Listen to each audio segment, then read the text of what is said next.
Go ahead and open up to the end of The Dead.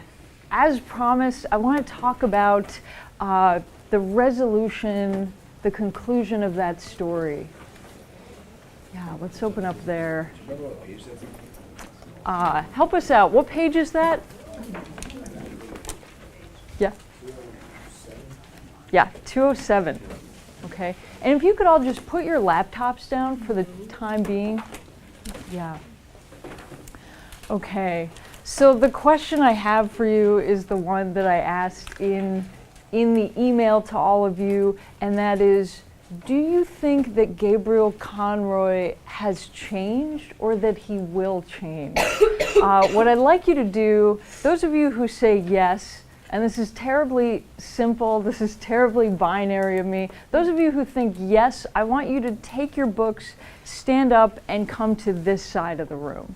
Right? Don't sit down, just stand on this side. Those of you who say no, Gabriel Conroy has not changed, will not change, take your books and stand over here. Okay. Yes, right now. Yes, good. Sam, question? Saying will change is different from yes, or is yes the same as will change? Yes is the same as will change. Over here. Okay.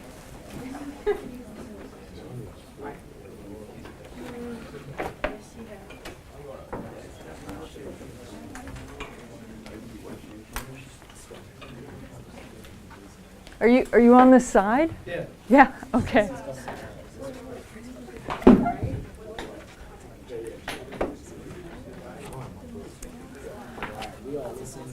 Now what I would like you to do is convince me of your position, convince me of your interpretation. Those of you on this side, why do you think that Gabriel Conroy will change? Prove it to me. Show me a sentence, show me a line. Same on this side. You have the burden of proof. Prove to me that Gabriel Conroy will not change.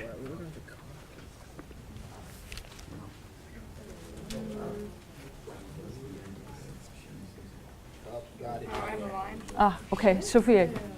All right, so, sorry. So when one person is talking, you have to listen because you should probably respond to her. Sophia, yes? Just like a part, but it says his own identity was fading out into a gray, impalpable world. So if his identity is fading out, then he's going to be changing a little bit. Okay, so there's a suggestion, actually, that he's becoming what? What is the fading out that you're referring to? Well, he was a little bit more like upset at first when he found out that his wife, like another man died for his wife, but like maybe he's starting to have a little bit of a change of heart about that. Mm-hmm. He's fading out. Do you think this could suggest death? Right, look on page 206. Poor Aunt Julia, this is the second to bottom paragraph. She too would soon be a shade with the shade of Patrick Morkan and his horse. He had caught that haggard look upon her face for a moment when she was singing Arrayed for the Bridal. Soon perhaps he would be sitting in that same drawing room, dressed in black, his silk hat on his knees. So he's changing, he's seeing death as a possibility. Okay, so there's some suggestion of change. How about this side? I think I'm going to play off that same line that she talked about. I'm going to say when you started talking about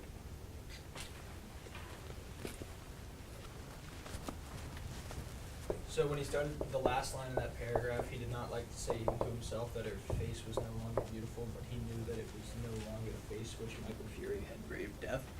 So I feel like that's him kind of like giving up, and he's like not going to change because it's just she's changed, and he doesn't want to, and he's stubborn.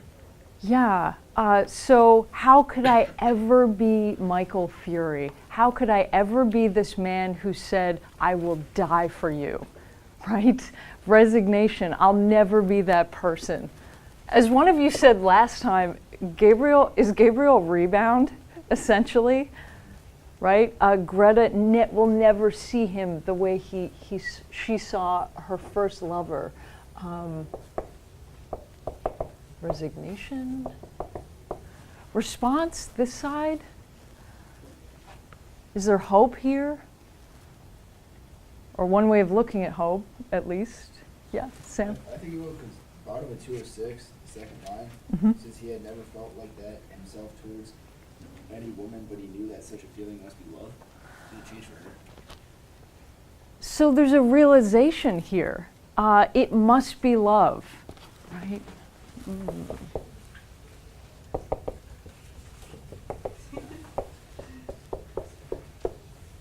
So you think this might motivate him to change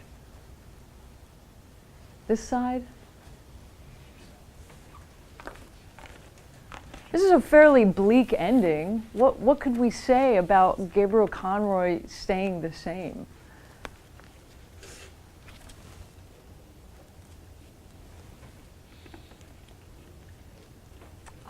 Kyle, can you help us? You're on this side. Off the same thing he said, I feel like him saying that like it must be love, I feel like he's not going to change anything that he does. I think it was just the fact that she felt differently for him, but he's still going to do everything he's been doing and not change that. And what makes you think that? Because he believes he's in love. He believes It's love. he believes it is love, so he won't change? Others? Devin, your thoughts? I don't know. I think he just seems like a man who's like stuck in his own ways. So, especially when he was arguing with Ivers, you know, he was really confident in what he had to say. He even said I'm sick of this country, and I think he's a man who's hard to like sway, sort of. He's a man who's difficult to argue with. I hear you. So this is more of the same. More of the same of his behavior. However, as many of you pointed out last time, this party is about Epiphany, right? It is the night of the Epiphany. Is there an epiphany here? This side. Malik, can you help us?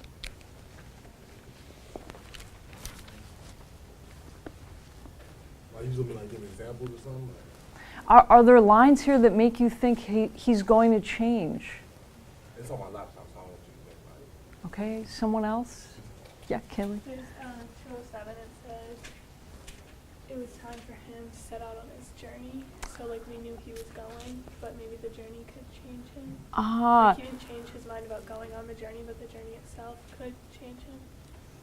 He's made up his mind. He's going on a journey. There's a really important key word at the end of that sentence. What is that word? Westward. Westward. Why is that important here? Remember we talked about directions? They called him a West Briton. They called him a West Briton before, right? And in that case, Miss Ivers was saying, you're a traitor. You're a British person who lives in the West, right? You're wearing a mask. You're not one of us. In this case, his going west, is that different from his past trips? Yeah. In what direction was he traveling before? He was going east, right? If I have free time, I'm going to France, I'm going to Germany. I'm not wasting my time on Irish culture. Now he's going west. What do we think? Is that significant? We Amanda. kind of associate, like, especially through American history, we kind of associate, like, the West being a land of, like, liberation and opportunity, and I feel like this will be, like, a venture for him to kind of, like, expand, like, from his, like, previous character. He's becoming someone new. And you're right, westward is a way of thinking about what is new, Yeah. right? Yeah. Moving west. Yeah. Any others here? Any other points you want to bring up? That was a great one. Others? None for this side? No fighting back? Bryce? I mean, Yeah. realistically, you look at change, and this is not a man who changes very easily. He's a very conservative person. He thinks more of himself as a European than as an Irishman, and now Irish is fighting for their independence. He's not someone that's fighting for that with them. So, I mean, change is going to be very difficult for him in general. So, That is an excellent point. Who are we talking about here? Gabriel Conroy. He is, as you said, a conservative person. And is there something at the end of the story that makes you think this will be difficult, even if he wants to change? I mean, the sentence that you pointed out, I mean, there was the words, where is it? Soon perhaps you would be sitting in the same drawing room, just saying like more of the same, so maybe that. That's right. Frank, did you want to add?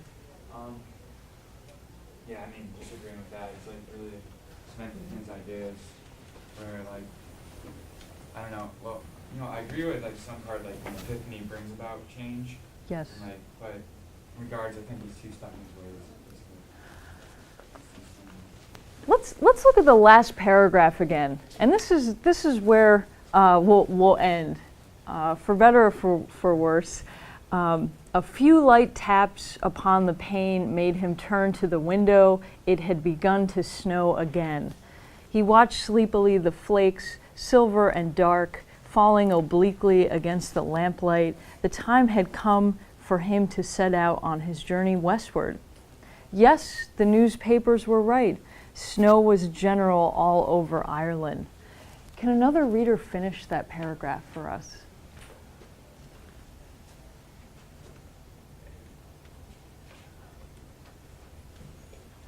Anyone at all? Yeah, thanks. It was falling on every part of the dark central plain, on the treeless hills, falling softly upon the bog of Allen, and farther westward, softly falling into the dark, Eunice, Shin, waves. It was falling too upon every part of the lonely churchyard on the hill where Michael Fury lay buried.